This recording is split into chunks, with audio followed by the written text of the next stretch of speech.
ታላቁ የኢትዮጵያ ህዳሴ ግድብ መጋቢት 24 ቀን 2003 ዓመተ ምህረት ነበር የግንባታ የመሰረት ድንጋይ የተጣለው። ከዚህ ጊዜ ጀምሮ መላው ኢትዮጵያውያን ከሊቅ እስከ ደቂቅ የተለያዩ ድጋፎችን እያደረገ ይገኛል። አሁን ላይ ግንባታው 97.6 ከመቶ የደረሰው ግድቡ በሀገር አቀፍ ደረጃ የወጣው ወጪ 240 ቢሊዮን ብር ሲሆን አዲስ አበባ 5.8 ቢሊዮን ብር ድጋፍ በማድረግ ቀዳሚውን ስፍራ እንደያዘች የአዲስ አበባ የታላቁ የኢትዮጵያ ህዳሴ ግድብ ግንባታ ህዝባዊ ተሳትፎ ማስተባበሪያ ፕሮጀክት ጽፈት ቤት መረጃ መለክታል።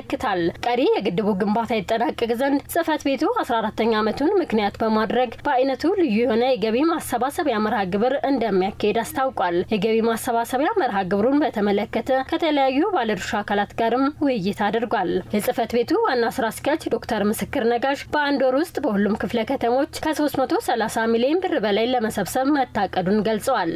በክፍለ ከተሞች ደረጃ ከ332 ሚሊዮን ብር ያላነሰ በአብዛኛው በቦንድ ጋር በተወሰነ መንገድ ደግሞ በልገሳ ማሳካት እንደምንችል በክፍለ ከተሞች ደረጃ በ11 ክፍለ ከተሞች እንደቅድ ይዘናል።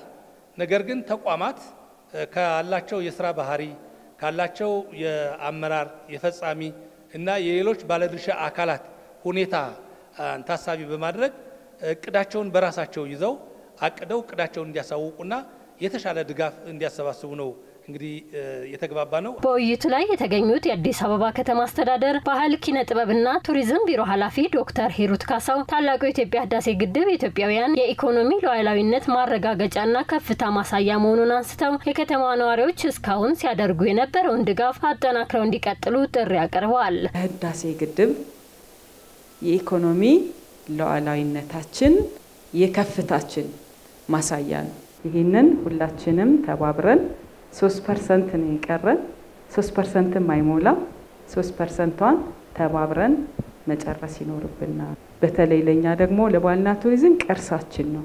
በተለይ የኛ ቢሮ ደግሞ በጣም ብዙ የኪነ ጥበብ ስራዎችን እየሰራን ነው።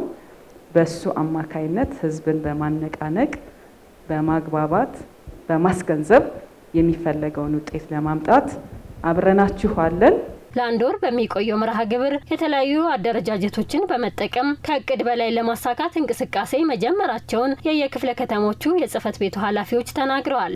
ለአንድ ወር የተዘጋጀ ነው ደግሞ በተለየ ንቅናቄ የስነ ጽሁፍ ምሽት አስመልክቶ የቦንድ ግዢ ንቅናቄ ለማድረግ አስበናል። ከዛ ደግሞ የተለያዩ ደግሞ እንደ ቦሌ ደግሞ የቦሌ ሞዴል የሆኑ 5150 የጎዳና ላይ ሩጫ አስመልክቶ የቦንድ ግዢ ንቅናቄ ማህበረሰቡን አሳትፈን ራጮች ስፔሻል ፕሮፌሽናል የሆኑ ሯጮች ማሳትፈን ማህበረሰቡ አሳትፈን ደግሞ እሱ ደግሞ ትልቅ ንቅናቄ አለን።